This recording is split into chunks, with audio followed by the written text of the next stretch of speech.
नमस्कार विद्यार्थी मित्रमैत्रिणींनो, आज आपण जाणीवपूर्वक आणखीन एका महत्त्वाच्या विषयाची व्हिडिओसाठी निवड केलेली आहे. ॲक्च्युअल परीक्षा सुरू झाल्यानंतर तुम्हाला उत्तरलेखन करावं लागणार आहे, पण ते उत्तरलेखन नेमकं अचूक आणि अर्थात प्रभावी व्हावं यासाठीची पहिली जी अट आहे ती म्हणजे प्रश्न काळजीपूर्वक वाचणं, तो समजून घेणं आणि त्या प्रश्नाची त्या माध्यमातून योग्य ती डिमांड किंवा मागणी ज्याला म्हणतो आपण तर ती अचूकपणे लक्षात घेणं.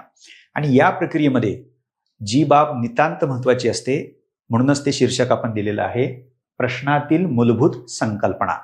म्हणजे प्रश्न जर नीट समजून घ्यायचा असेल, अचूकपणे समजून घ्यायचा असेल तर प्रश्नातले जे कीवर्ड्स आहेत ते तुम्हाला त्याची पूर्णपणे कल्पना असणार. पण बऱ्याच विद्यार्थ्यांना वर्णन करा, चर्चा करा, स्पष्ट करा, परीक्षण करा, मूल्यमापन करा अशा शब्दांच्या भिन्न भिन्न अर्थांच्या बाबतीमध्ये संभ्रम असतो. त्यामुळंच आपण हा आजच्या चर्चेसाठी महत्त्वाचा विषय म्हणून निवडलेला आहे आणि आपण थेट चर्चेकडे जाऊयात.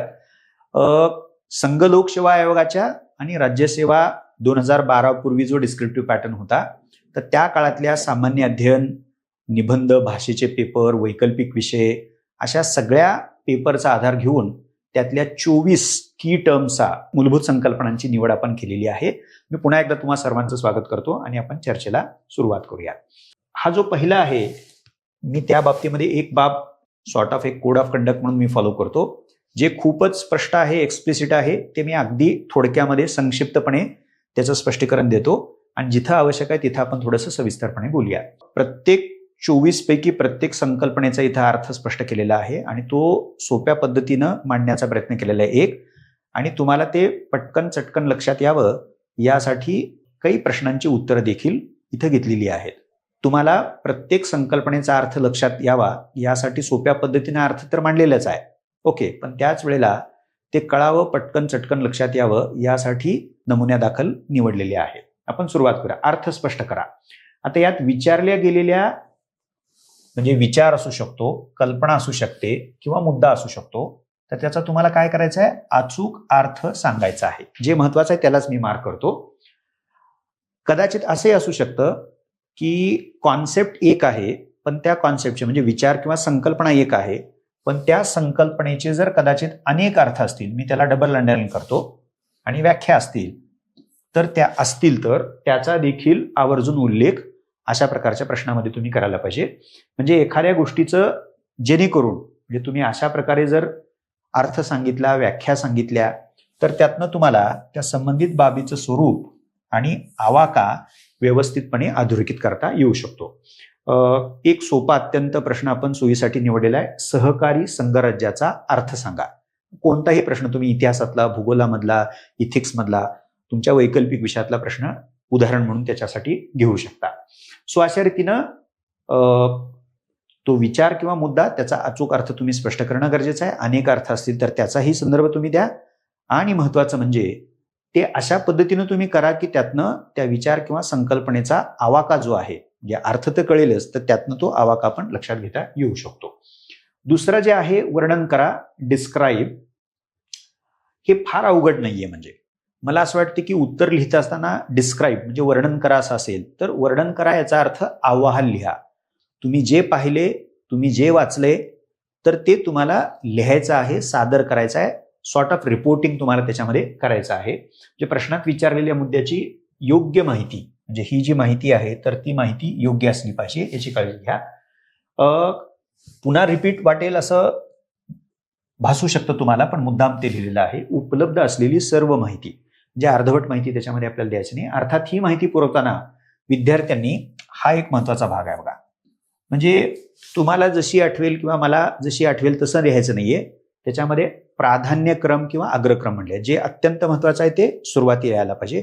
अशा रीतीनं तुम्ही उतरत्या क्रमानं महत्व जर म्हणालो आपण तर सगळ्यात महत्वाचं आधी यायला पाहिजे आणि कमी कमी महत्वाचे मुद्दे पुढच्या क्रमानं ते यायला पाहिजेत.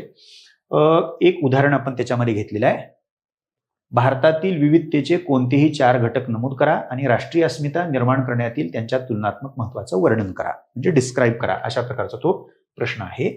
चर्चा करा, डिस्कस. बऱ्याच वेळेला हा कीवर्ड प्रश्नामध्ये वापरलेला असतो, चर्चा करा. तर त्यात काय अपेक्षित आहे बघा, उपस्थित केलेल्या मुद्द्याबाबत डिस्कशनमध्ये जो काही मुद्दा तुम्हाला विचारलेला आहे तर त्याला खोलात जाऊन लिहिणं, हे फार महत्वाचं आहे. म्हणजे डिटेलमध्ये चर्चा ही वरवरची असता कामा नये, चर्चा ही एकांगी असता कामा नये, तर ती चर्चा सखोल असली पाहिजे. आणि म्हणून मग त्या मुद्द्याशी संबंधित हे जे विविध बाजू किंवा भूमिका असतील तर त्या तुमच्या उत्तरामध्ये आल्या पाहिजेत. विचारलेल्या मुद्द्याचं जेणेकरून महत्व काय, वैशिष्ट्य काय, तर ती अधोरेखित करणं गरजेचं आहे. आणि एक उदाहरण घेतले आपण, भारत सरकार कायदा 1935 मध्ये संघराज्यीय राज्यघटनेची तरतूद केली होती का, चर्चा करा. किंवा दुसरा घेतलाय, बाल संगोपनामध्ये आता मोबाईल फोननी जागा घेतलेली आहे. ओके, एक शब्दप्रयोग इथं राहिलेला आहे चुकून. त्याच्या बालकांच्या सामाजिकीकरणावरील परिणामांची चर्चा करा. म्हणजे लहान बालक असेल तर त्याच्या हातामध्ये मोबाईल दिला जातो, सो त्या अर्थानं बाल संगोपनाच्या प्रक्रियेमध्ये मोबाईल आलेला आहे. तर सोशलायझेशनवरती काय त्याचा परिणाम होतो अशा प्रकारचा प्रश्न आहे, पण तिथे चर्चा करा असा कीवर्ड त्याच्यामध्ये वापरलेला आहे. एलॅबरेट असा इंग्रजीमधला शब्द आहे. विस्तारपूर्वक आणि तपशीलवारपणे म्हणजे त्याची मांडणी करा. म्हणजे तपशील तुम्हाला मांडायचा आहे, पण तो तपशील विस्तारानं मांडायचा आहे, डिटेलमध्ये तुम्हाला लिहायचा आहे. उपस्थित केलेल्या मुद्द्याची अर्थात सखोल आणि योग्य स्वरूपातील माहिती. उत्तरात दाखल दिलेल्या माहितीचे जर अनेक पदर असतील, त्याला मुद्दाम आपण बॉक्स करूयात, किंवा डायमेन्शन्स, अंग किंवा पैलू म्हणतो आपण त्याला, तर ते उलगडून दाखवणं तुम्ही अपेक्षित आहे, ज्या योगे तुमची भूमिका नकळतपणे पुढे येईल हे लक्षात घ्यायला पाहिजे. आणि उदाहरण दिले बघा, गांधींच्या कालखंडात किंवा गांधी कालखंडात अनेकविध विचार प्रवाहांनी राष्ट्रीय चळवळीला मजबूती दिली किंवा दृढता प्रदान केली आणि समृद्ध बनवलं. विस्तारानं मांडा. म्हणजे हे जे विधान आहे गांधी कालखंडातील वेगवेगळ्या प्रवाहांनी त्याला मजबूत केलेलं आहे, तर ते विस्तारानं तुम्हाला मांडायचं आहे. ते प्रवाह कुठले होते, त्याच्यामध्ये कोणती व्यक्तिमत्व होती, संघटना होत्या, त्यांचे विचार काय होते, म्हणजे सविस्तरपणे तुम्हाला. म्हणून मग विस्तारपूर्वक आणि तपशिलाने मांडा अशा प्रकारचा विचार तुम्हाला करावा लागेल. 5वं थोडंसं त्याच्या जवळ जाणार आहे, विशद करा. एल्युसिडेट किंवा त्याचा उलगडा करा. आता यात तुम्हाला उत्तर लिहित असताना तुमची मांडणी डेफिनेटली सुलभ असली पाहिजे. त्यालाच आपण पुढं मुद्दा म्हणून रिपीट जरी वाटलं तरी सोप्या पद्धतीने तुम्ही तो मांडा. आता अर्थात ते करत असताना त्यातले जे महत्वाचे मुद्दे आहेत, जे इम्पॉर्टंट पॉइंट्स त्यातले, त्या विषयातले, त्या घटनेतले, त्या मुद्द्यातले, तर ते महत्वाचे मुद्दे ते अधोरेखित करणं गरजेचं आहे. आणि त्या मुद्द्याचं स्पष्टीकरण त्याच्यामध्ये देणं गरजेचं आहे, कारण उलगडा करा असं म्हटलंय. त्यामुळे एखादा मुद्दा असेल किंवा अनेक मुद्दे असतील, मुद्दा एखादा असेल तर तुम्हाला खोलात जाऊन लिहावं लागेल, त्याचा उलगडा त्याला उकलून तुम्हाला दाखवावं लागेल, म्हणजे स्पष्टीकरण तुम्हाला करावं लागेल. विचारलेल्या मुद्द्यावर भर देऊन, आता हे बघा, काय आणि कसे संबंधित प्रश्नांची उत्तरं लिहिणं त्याच्यामध्ये अपेक्षित आहे. म्हणजे काय आहे आणि ते तसं का आहे, म्हणजे स्पष्टीकरण हा महत्वाचा भाग त्याच्यामध्ये. कॅबिनेट व्यवस्थेच्या विकासामुळं संसदीय सर्वोच्चतेचं सीमांतीकरण घडून आलं आहे का, विशद करा. म्हणजे अशा प्रकारचा प्रश्न त्यासाठी उत्तर नमुना म्हणून घेतलेला आहे. प्रकाश टाका, हायलाइट, म्हणजे हाही बऱ्याच वेळेला प्रश्न विचारला जातो. इथं तुम्हाला महत्वाच्या ठराविक मुद्द्यावरती भर द्यायचा आहे, जेणेकरून तुम्ही परीक्षकाचं त्याच्याकडे लक्ष वेधताय.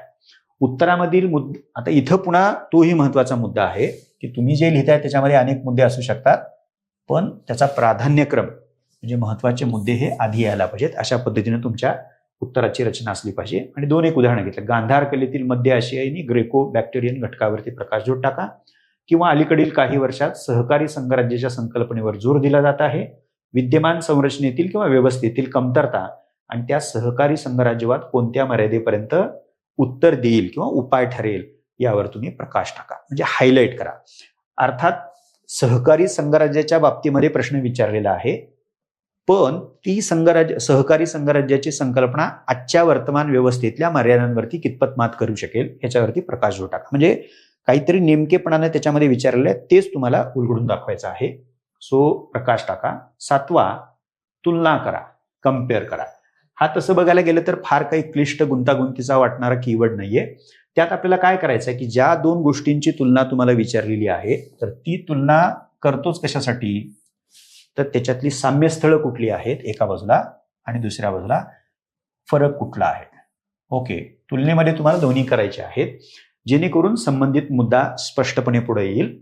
औद्योगिक क्रांती प्रथमतः इंग्लंडमध्येच का झाली? आता हे अनेक प्रश्नांनी बनलेला हा प्रश्न आहे. औद्योगिकरणाच्या काळात तेथील लोकांचं जीवनमान कसं होतं याची चर्चा करा आणि सद्यस्थितीत भारतात असलेल्या स्थितीशी, म्हणजे भारतामध्ये देखील झपाट्यानं शहरीकरण होत आहे, तर तिथं जे काही घडतं आहे, म्हणजे लोकांचं जीवनमान बदलतंय भारतातल्या देखील औद्योगिकरणाच्या प्रक्रियेमुळे, तर तुलना कशा प्रकारे करता येईल. भारत एक धर्मनिरपेक्ष राज्य, दुसरा प्रश्न आहे, याची चर्चा करा आणि अमेरिकी राज्यघटनेच्या धर्मनिरपेक्ष तत्वाशी तुलना करा. आणि जेव्हा आपण कम्पेअर करतो त्यामुळे तुम्हाला सारखेपणा, साम्य काय दिसतं आणि त्याच्यामध्ये भेद किंवा फरक काय दिसतात, अशा दोन्ही बाबी तुम्हाला स्पष्ट कराव्या लागतील. आठवा, आता त्यातलाच एक भाग घेतलेला आहे, म्हणजे कम्पॅरिझनमध्ये दोन्ही गोष्टी येतात, साम्य पण आहे आणि भेद पण आहे. पण इथं तुम्हाला असाही प्रश्न स्पष्टपणे विचारला जाऊ शकतो, भेद स्पष्ट करा, फरक सांगा. म्हणजे इथं उत्तराची सीमा ही मर्यादित होते, म्हणजे स्कोप मर्यादित होतो, कारण तुम्हाला तुलना करायची जरूर आहे, पण ती तुलना साम्य सांगा या अंगाने विचारलेली नाहीये, थेटपणे म्हटलेले की भेद किंवा फरक सांगा. संसदीय सार्वभौमत्वाविषयक ब्रिटिश आणि भारतीय दृष्टिकोनांची तुलना करा आणि भेद सांगा. आता मी जाणीवपूर्वक प्रश्न असा निवडलाय की त्याच्यामध्ये तुलना करा असं म्हटलेलंच आहे, पण त्यातला भेद सांगा. त्यामुळे तुलना करताना तुमचा फोकस हा स्पष्टपणे विचारलेल्यामुळं, म्हणजे फरक काय त्याच्यामधला तो तुम्हाला सांगायला लागेल. पुढे आपण जाऊयात. हा तसा खूप सोपा, चटकन पटकन वाचल्या लक्षात येणार आहे. फीचर्स, सेलियंट फीचर्स, म्हणजे महत्वाची, अंगभूत, अत्यंत मूलभूत अशा प्रकारची फीचर्स कुठल्याही बाबतीतली विचारली जाऊ शकतात. सो मुद्द्याची महत्वपूर्ण वैशिष्ट्ये सांगणं अपेक्षित आहे. आणि इथं देखील जे महत्वपूर्ण वैशिष्ट्ये आहेत आणि त्याचा पुन्हा त्या वैशिष्ट्यांचा महत्वानुसार अग्रक्रम किंवा त्याला प्राधान्यक्रम, म्हणजे प्रेफरन्स जो आहे, सो आधी जे महत्वाचं आहे ते सुरुवातीला यायला पाहिजे. जलसंवर्धन आणि जलसुरक्षेसाठी भारत सरकारतर्फे सुरू केलेल्या जलशक्ती अभियानाची ठळक वैशिष्ट्य कोणती आहेत? बऱ्याचदा ठळक वैशिष्ट्य, मुख्य वैशिष्ट्य असंही शब्दप्रयोग त्याच्यामध्ये वापरले गेलेले आहेत. 10वा आणि 11वा थोडंसं त्याच्यामध्ये साम्य दिसेल, पण 10वा मुद्दा म्हणून वेगळा काढलेला आहे.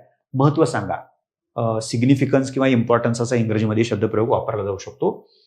मुद्द्याचं महत्व तुम्हाला पटवून द्यायचं आहे. अशा उत्तरांमध्ये एखादा मुद्दा का आणि कशा प्रकारे, म्हणजे हे पैलू फार महत्वाचे आहेत. म्हणजे का आणि कशा प्रकारे महत्वाचं आहे हे तुम्हाला पटवून द्यायचं आहे. एक अत्यंत महत्वाचा खटला, त्या खटल्याचा निकाल 2007 मध्ये सर्वोच्च न्यायालयाने दिला, तो कोयलो खटला. तर त्या कोयलो खटल्याचा निवाडा काय आहे या संदर्भात तुम्ही असे म्हणू शकाल का की राज्यघटनेच्या मूलभूत वैशिष्ट्यांपैकी न्यायिक पुनर्विलोकन फार महत्वाचं तत्व आहे. म्हणजे सो त्याचं महत्व काय, म्हणजे पुनर्विलोकन फार महत्वाचं आहे. सो महत्व हा मुद्दा त्यातला, म्हणजे त्या अर्थात न्यायिक पुनर्विलोकनाचं महत्व सांगताना त्या खटल्यामध्ये जे काही म्हटलं आहे तर त्याचा आधार घेऊन तुम्हाला ते महत्व अधोरेखित करायचं आहे. सो तिथं काहीतरी एक विशिष्ट अशा प्रकारचा संदर्भ आहे. पण खाली जर तुम्ही बघितला तर यथार्थता, समर्पकता आणि मुद्दा म्हणून त्याला सोपं केलंय आजच्या काळातील महत्व, रेलेव्हन्स असं म्हटलंय. सो साधारणतः हे प्रश्न असे असतात की आधीच्या काळामध्ये कुणीतरी काहीतरी म्हटलेलं आहे, व्यक्ती असेल, नेता असेल, विचारवंत असतील, अभ्यासक असतील, आणि मग त्यांनी त्या काळामध्ये म्हणलेल्या एखाद्या विचाराचा रिलेव्हन्स, महत्व, यथार्थता आजच्या काळामध्ये, वर्तमान काळामध्ये तुम्हाला अशा प्रकारचा हा प्रश्न असतो, म्हणून त्याला वेगळा काढलेला आहे. एखादा विचार, तत्व, धोरण इत्यादीच्या आजच्या काळातील महत्व वा समर्पकता याचं स्पष्टीकरण तुम्हाला द्यायचं आहे.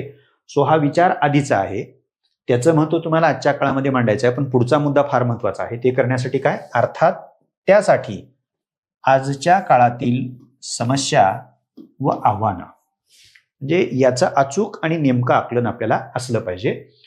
कारण ते जर नसेल, म्हणजे आजचा काळ, वर्तमान काळ काय आहे, त्याची त्यात कोणती आव्हानं आहेत हे जर मला नीट कळलं नाही तर त्या विचाराची समर्पकता आजच्या म्हणजे वर्तमान काळाच्या संदर्भात मांडणं हे अवघड आहे. आणि त्याचं एक उदाहरण आपण घेतलेलं आहे. गुजराल सिद्धांत म्हणजे काय, आज त्याची समर्पकता सांगा. म्हणजे किंवा दुसरे काय, महात्मा गांधींच्या विचारांचं समकालीन परिस्थितीतलं महत्व सांगा. सो गुजराल डॉक्ट्रिन आधीचा आहे, 90च्या दशकामधला आहे. आणि गांधींचे विचार तर, जे गांधींचा मृत्यू 1948 त्यापूर्वी गांधींनी ते विचार मांडलेले आहेत. सो तो काळ वेगळा होता आणि आज म्हणजे साधारणतः UPSC मधला प्रश्न 2018 साली विचारला होता. नंतरच्या काळामधलं ते महत्व विचारलेलं आहे. आपण पुढे जाऊयात. गोषवारा किंवा सारांश म्हणजे समराईज करा.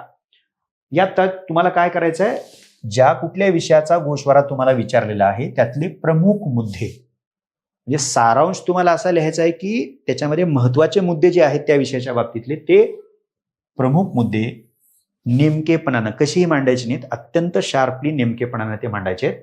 बारीक सारीक तपशील आणि उदाहरणं ही तुम्हाला समाविष्ट करायची नाहीत. काय करायचे आहेत, वगळायचे आहेत. म्हणजे ते तुम्ही देणं अपेक्षित नाहीये. तर केवळ काय, पुन्हा एकदा ते रिपीट होतं, महत्वाच्या घटकावर लक्ष केंद्रित करायचं आहे. मुख्य मुद्दे माहिती पुरवून अत्यंत नेटकं उत्तर तुम्हाला तयार करायचं आहे. आणि एक दिले, समान नागरी कायद्यासंबंधी सध्या सुरू असलेल्या चर्चांचा गोषवारा करा. म्हणजे पाठिंबा देणारे काय म्हणतात, विरोध करणारे काय म्हणतात, त्याच्यामध्ये पण काही उपप्रवाह आहेत का, त्यातल्या नेमकेपणानं तुम्हाला त्या भूमिका लिहायच्या आहेत. ऐतिहासिक आढावा, वाटचाल किंवा विकास त्या बाबतीतला, trace the development of. Okay, अशा प्रकारचे प्रश्नही विचारले जातात. तर इथं संबंधित विषय घटक विषयाच्या म्हणजे जो काय असेल, म्हणजे विषय असेल, घटक असेल, तर त्याच्या विकासाचे विविध टप्पे जे आहेत तर ते टप्पे तुम्हाला उलगडून दाखवायचे आहेत आणि मेजर ट्रेंड्स त्यातले जे आहेत. अर्थात हे टप्पे मांडताना त्यामागची सामाजिक, राजकीय आणि ऐतिहासिक पार्श्वभूमी लक्षात घेणं हे अत्यंत गरजेचं आहे.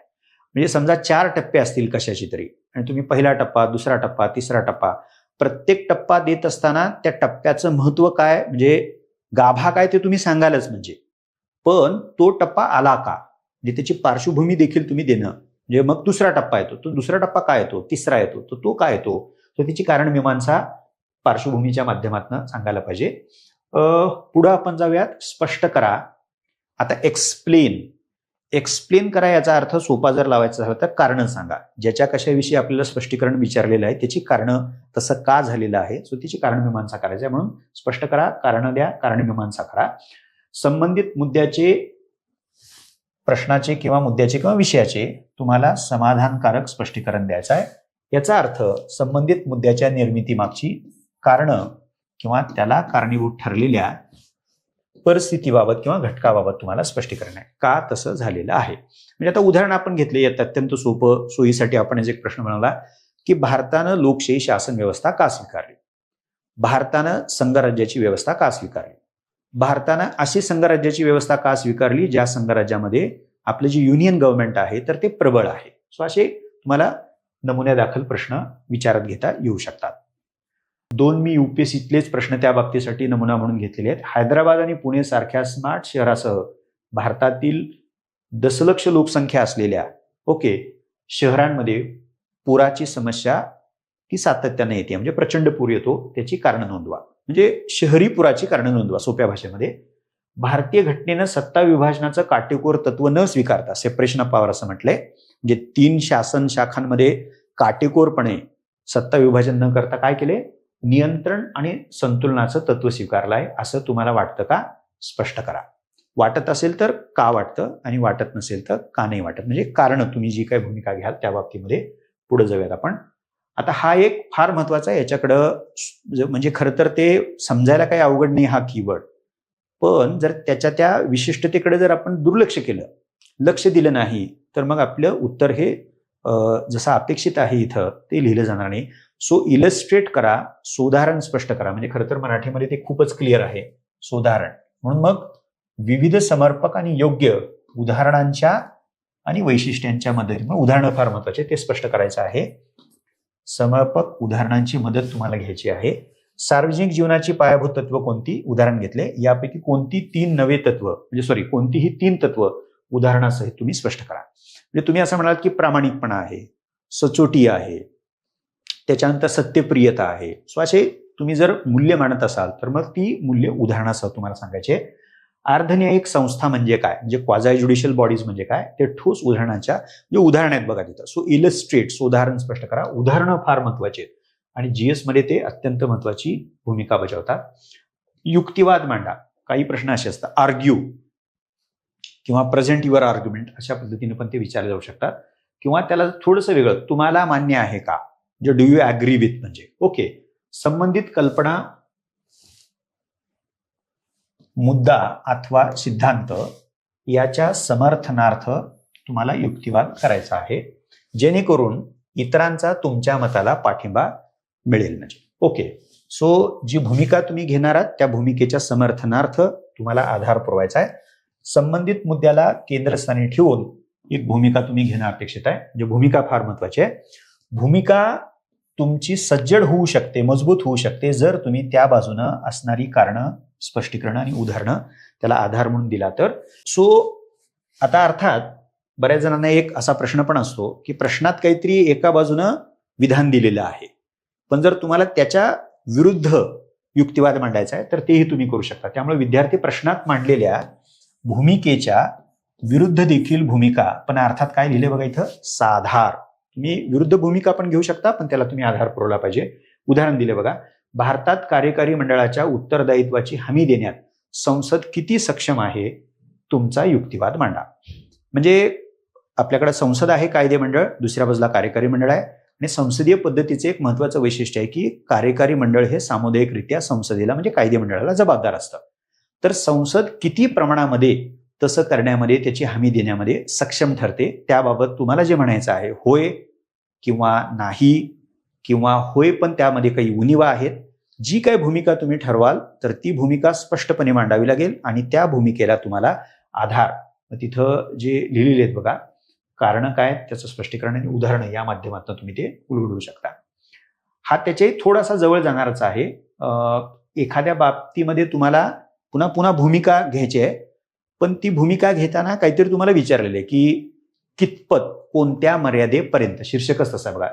इथं एक ठोस पुन्हा भूमिका आणि ठोस आणि स्पष्ट भूमिका डेफिनेटली त्या बाबतीत घ्यायचा आहे. पण ही भूमिका मांडताना ह्याचं भान आपण ठेवायला पाहिजे की आपण जी भूमिका घेणार आहोत, आपण जो युक्तिवाद मांडणार आहोत त्याच्या विरोधी, त्याच्या उलट वेगळे बाजूचे देखील आपल्याला काय करायचं आहे, भान ठेवायचं आहे. म्हणजे कारण ते मनामध्ये ठेवून आपल्याला त्याचं उत्तर आपल्या भूमिकेतनं द्यायचं आहे. त्यामुळे आपल्या भूमिकेचं समर्थन करताना अत्यंत काळजीपूर्वकरित्या सर्व दाव्यांचा अभ्यास केल्यानंतर विद्यार्थ्यांनी स्वतःचं मत मांडायला पाहिजे. कारण कोणत्या मर्यादेपर्यंत किंवा तुम्हास मान्य आहे का, असं जर असेल तर मान्य आहे का, पूर्णता मान्य आहे का, का मर्यादित अर्थानं मान्य आहे, आणि तसं ते का आहे. म्हणजे तुमच्या मते भारतातील सत्तेच्या विकेंद्रीकरणामुळे, उदाहरण घेतलंय, तळ पातळीवरील कारभार प्रक्रियेची परिस्थिती कितपत बदललेली आहे. म्हणजे ग्रासरूट डेमोक्रेसी हिच्यामध्ये फरक किती झालेला आहे. दुसरे घेतले, संसदीय समिती व्यवस्थेची संरचना स्पष्ट करा आणि भारतीय संसदेच्या संस्थी भवनात वित्तीय समित्यांनी कितपत मदत केलेली आहे. म्हणजे सो अशा प्रकारे तुम्हाला नेमकेपणानं प्रश्नामध्ये काहीतरी भूमिका घ्यायची आहे, पण ती कितपत, किती प्रमाणामध्ये, त्याला तुम्हाला अर्थातच आधार द्यावा लागेल. सो हा 17वा 16व्या प्रश्नाला ओव्हरलॅप होणार आहे. पुन्हा हा त्यालाच म्हणजे स्पष्टपणे असा एक कीवर्ड वापरला जाऊ शकतो म्हणून त्याला वेगळं केलेलं आहे. सो 16, 17, 18 याच्यामध्ये तुम्हाला बरंचसं साम्य दिसेल. संबंधित मुद्द्याबाबत तुम्हाला स्पष्ट अशा प्रकारचे सुस्पष्ट मत मांडायचं आहे. पुन्हा समर्थनार्थ काही दाखले आणि उदाहरणं याचा आधार घ्यायचा आहे, जेणेकरून आपला मुद्दा बरोबर आहे हे पटवून तुम्हाला देता यायला पाहिजे. अशा प्रकारच्या उत्तरामध्ये आपली भूमिका स्पष्ट करण्यासाठी आणि त्याच्या समर्थनार्थ, म्हणजे ह्याला रिपिटेटिव्हली मी बॉक्स करतोय, आधार. तुम्हाला जे म्हणायचं आहे ते तुम्ही म्हणू शकता, पण साधार आपल्याला ते म्हणता यायला पाहिजे. आधार आकडेवारीचा असू शकतो, आधार समर्पक उदाहरणांचा असू शकतो, आधार अहवालातील निरीक्षणाचा असू शकतो, अहवाल अभ्यासक असतील किंवा औपचारिक संस्था असतील तर त्या संस्थांनी मांडलेल्या मताचा असू शकतो, निर्णयांचा असू शकतो. आधार हे वेगवेगळ्या रूपामध्ये असू शकतात. ओके, आपण जाऊयात पुढं. समर्थन द्या म्हणजे तुम्हाला विशिष्ट पद्धतीनं पोझिशन घ्या, अमुक अमुक बाबीचं समर्थन द्या, म्हणजे त्याच्या बाजूनी युक्तिवाद मांडण्यासाठी विचारलं जातं. म्हणजे तसाच तुम्ही मांडावा, म्हणजे अशी तुमच्याकडनं अपेक्षा असते. उत्तरातील मुद्द्याच्या समर्थनार्थ योग्य, संतुलित आणि तार्किक मतं तुम्हाला मांडता यायला पाहिजे. तसेच मांडलेल्या मताच्या निष्कर्षणाच्या, पुन्हा तिथे येतं बघा, समर्थनार्थ योग्य ते दाखले, उदाहरणं आणि कारणं तुम्हाला सांगता यायला पाहिजे. त्याच्यात तपशील पण ऍड करा. उदाहरण घेतले बघा, सहिष्णुता, समावेशकता आणि विविधता, त्याला बहुलता असे शब्दप्रयोग वापरू शकता. हे भारतीय धर्मनिरपेक्षतेच्या निर्मितीतील कळीचे घटक आहेत का?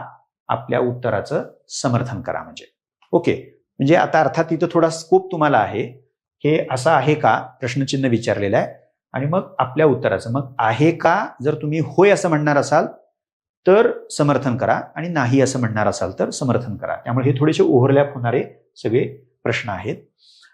कमेंट, इथं विद्यार्थ्यांच्या संदर्भात बऱ्याचदा गोंधळ उडतो, म्हणजे विद्यार्थ्यांना गोंधळ उडतो हा कीवर्ड लक्षात घेत असताना.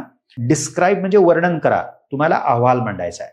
स्पष्ट करामध्ये कारण सांगायची आहे. ओके, आता कमेंट आहे तर कमेंटमध्ये तुमचं मत विचारलेलं आहे, त्यामुळे आधी आपण त्याचा अर्थ बघूयात. यात एखाद्या मुद्द्यावरती आपलं मत अथवा प्रतिक्रिया व्यक्त करायची आहे. म्हणजे तो मुद्दा डिटेल स्पष्ट करायचा नाहीये, त्या मुद्द्याचा नुसता तुम्हाला रिपोर्ट किंवा अहवाल द्यायचा नाहीये. तो मुद्दा अगदी थोडक्यामध्ये तुम्ही सांगाल, अगदी संक्षिप्त, कारण तो मुद्दा उलगडून दाखवणं प्रश्नाचा फोकसच नाहीये. तो मुद्दा माहिती आहे हे अपेक्षित आहे किंवा गृहीत आहे, त्यामुळे थोडक्यात तुम्ही सांगा. म्हणजे 30% जरी तुम्ही एक्सप्लेनेशन केलं, स्पष्टीकरण दिलं तरी ते पुरेसं आहे. पण त्याच्याविषयी तुम्हाला काय वाटतं, म्हणजे त्या मुद्द्याबद्दलचं मत तुम्हाला सांगायचं आहे. सो पुन्हा मी ते रिपिटेटिव्ह लिहिले, तुम्ही मत मांडणं आणि मग ते मत त्याच्यात काय असायला पाहिजे की तो जो काही मुद्दा आहे त्याच्या मागचा तर्क काय, त्याच्या मागचं कारण काय, त्याच्यातल्या जर काही समजा उणिवा असतील, मर्यादा असतील तर ते पण तुमच्या कमेंटमध्ये यायला पाहिजे. आणि अर्थात महत्व, समर्पकता, योगदान, म्हणजे तुम्हाला हे लक्षात येतील की त्याच्या मागची तार्किकता काय, कारण काय, महत्व काय आणि मर्यादा काय आणि महत्व काय. सो कमेंटमध्ये हे 4 पैलू तुम्ही जनरली विद्यार्थी कमेंट असं म्हणलं की जवळपास 60 ते 70% उत्तर त्या मुद्द्याचं स्पष्टीकरण देण्यामध्ये व्यतीत करतात. ते बिलकुल तसं करणं हे अपेक्षित नाहीये. एक उदाहरण घेतले बघा, थेट लाभ हस्तांतरण योजनेद्वारा शासकीय वितरण व्यवस्थेमध्ये सुधारणा करणं हे प्रागतिक पाऊल आहे, तथापि त्याला अनेक मर्यादा देखील आहेत. कमेंट करा म्हणजे. सो इथं मर्यादाबद्दल तुम्ही बोलायला पाहिजे मुख्यत्वे, आणि त्या मर्यादा कोणत्या आहेत, का त्या मर्यादा आहेत, म्हणजे त्याची कारणमीमांसा, कशामुळे त्याला मर्यादा म्हटलेली आहे, त्याचा काही आधार आहे का, अशा पद्धतीनं तुम्हाला त्याच्यावरती कमेंट करायची आहे. दुसरे एक उदाहरण घेतले, भारतातील राष्ट्रीय राजकीय पक्ष केंद्रीकरणास म्हणजे सेंट्रलायझेशन, तर प्रादेशिक पक्ष राज्याच्या स्वायत्ततेस पसंती देतात, म्हणजे प्रेफरन्सेस दोन्ही पक्षांची वेगळे आहेत, त्याच्यावरती कमेंट करा असं म्हटलंय. म्हणजे खरंच तसं आहे का, एक कशाच्या आधारे आपण असं म्हणतोय, दुसरं, तिसरं मग ते का तसं आहे. आता राष्ट्रीय पक्ष जे आहेत आणि प्रादेशिक पक्ष ह्याच्यामध्ये भिन्नत्वच आपल्याला माहिती आहे. म्हणजे सो प्रादेशिक पक्ष हे कुठल्या तरी विशिष्ट प्रदेशापुरते मर्यादित असतात, सीमित असतात, त्यामुळं आपल्या संघराज्याच्या चौकटीमध्ये त्यांना राज्यांना जास्त स्वायत्तता असावी असं वाटणं हे स्वाभाविकच आहे. म्हणजे पुढे जाऊयात आपण. अनालाइज, विश्लेषण करा. तर काय त्याचा अर्थ आहे बघा, एखादा विषय वा मुद्दा तुम्हाला कसा करायचा आहे, पद्धतशीरपणे उलगडून दाखवायचा आहे, अनफोल्ड करायचा. बघूयात त्याच्यामध्ये काय करायचं आहे. त्या विषयाच्या मूळ गाभ्यातील विविध घटकांचं, त्याला अजून एक शब्द वापरलाय, भागांचं सुसंगत असं काय करायचंय, विभागीकरण किंवा वर्गीकरण करायचं आहे. आणि त्या भागांमधला तुम्हाला आंतरसंबंध, रिलेशनशिप काय आहे. सो अनेक घटक असतील, अनेक पैलू असतील, अनेक भाग असतील, ओके, एकाच अर्थ नाही. सो विविध घटक म्हटले आपण किंवा भाग आहेत, त्याचं तुम्हाला क्लासिफिकेशन करायचं आहे, वर्गीकरण करायचं आहे आणि त्यात काय आंतरसंबंध आहे आणि पुढे ते लिहिलेलं आहे बघा. हा आंतरसंबंध तुम्हाला या रूपामध्ये स्पष्ट करायचा आहे. सो त्यात समजा जर 10 भाग असतील तर त्यातली कारणं कुठली आहेत आणि कुठले परिणाम आहेत. सो कारण परिणाम संबंध प्रस्थापित करणं हे विश्लेषणाचं वैशिष्ट्य आहे. भारत आणि अमेरिकेच्या संविधानातील समता संकल्पनेच्या भिन्न वैशिष्ट्यांचं विश्लेषण करा असं म्हटलंय. म्हणजे अमेरिकेमध्ये समतेचा अर्थ काय, भारतामध्ये काय आहे, तो सांगून तो का तसा आहे, तिकडं वेगळा आहे, आपल्याकडे वेगळा आहे, तो कुठल्या अर्थानं वेगळा आहे, म्हणजे त्याचं तुम्हाला अनालिसिस करायचं आहे. सो अनालिसिसमध्ये डायसेक्शन असतं किंवा डिसेक्शन म्हणतो आपण त्याला.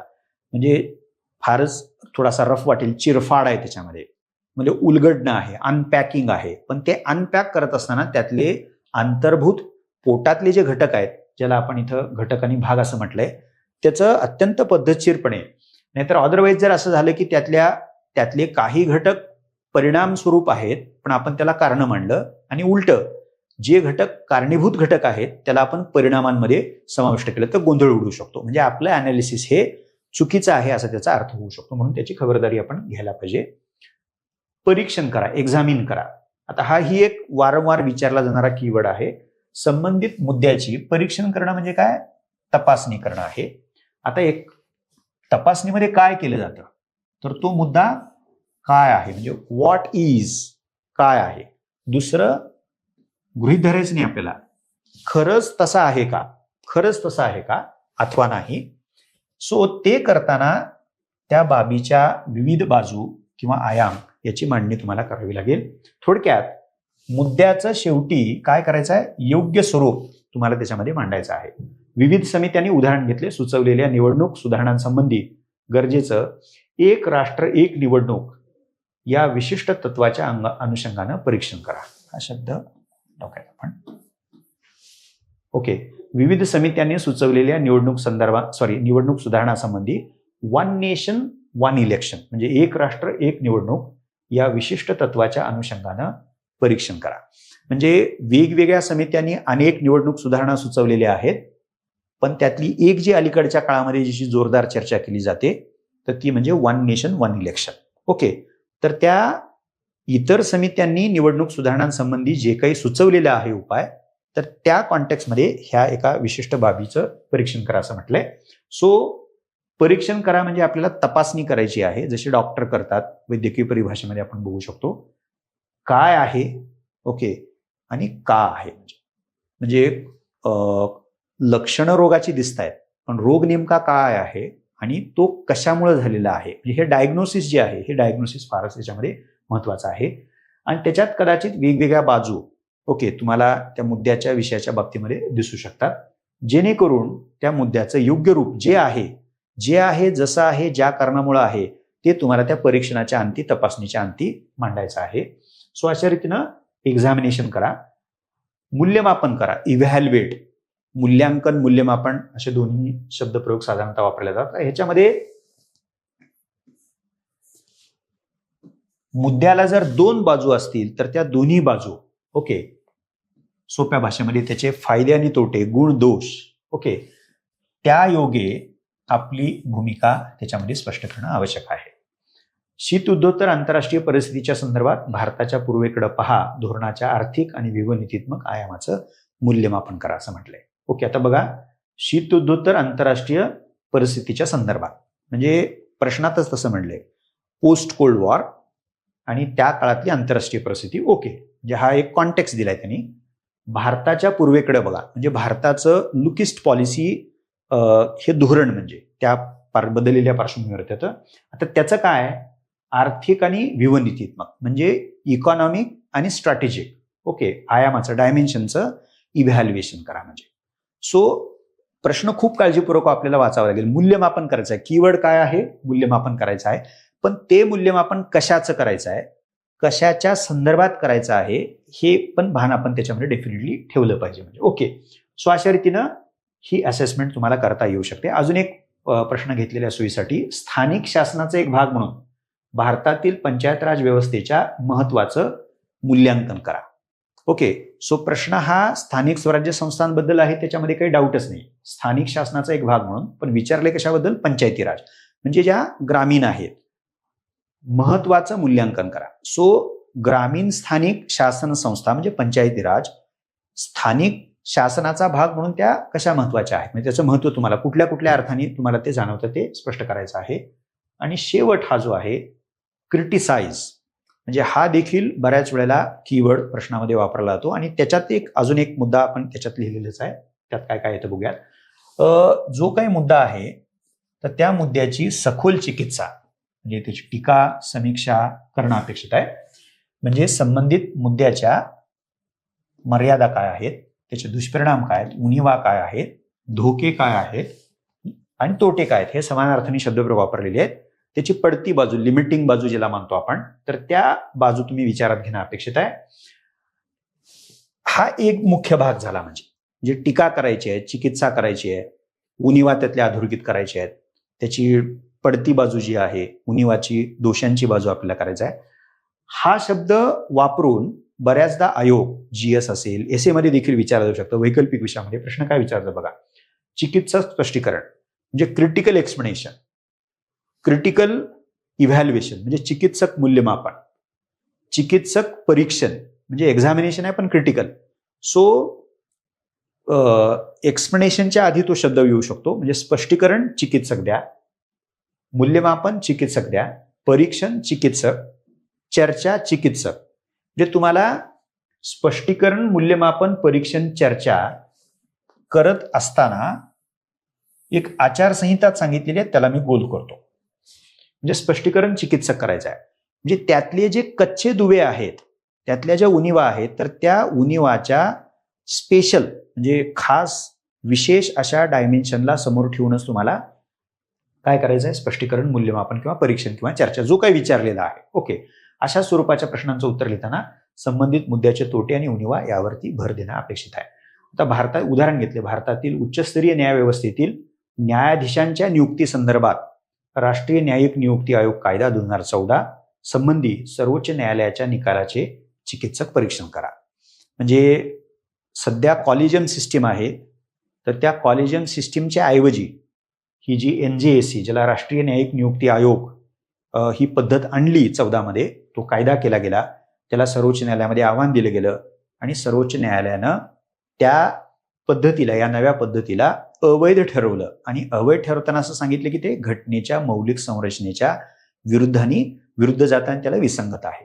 सो तो जो काही न्यायालयाने निकाल दिलेला आहे, तर त्या निकालाचं चिकित्सक परीक्षण तुम्हाला करायचं आहे. म्हणजे ओके, सो अशा रीतीनं विद्यार्थी मित्रमैत्रिणींनो, जवळपास 24, खरं तर त्याची संख्या जास्त होते, तर अशा 24 कीवर्डची थोडक्यामध्ये आपण चर्चा केलेली आहे. त्याची काही समर्पक प्रश्न नमुना दाखल उदाहरणं म्हणून पण आपण घेतलेली आहेत. सो या प्रत्येक शब्दाचा, कीवर्ड ज्याला म्हटलेला आहे, अर्थ व्यवस्थितपणे जर तुम्ही लक्षात घेतला तर तुम्हाला ते कीवर्ड्स असणारे जे प्रश्न आहेत ते प्रश्न नीट समजून घेता येतील.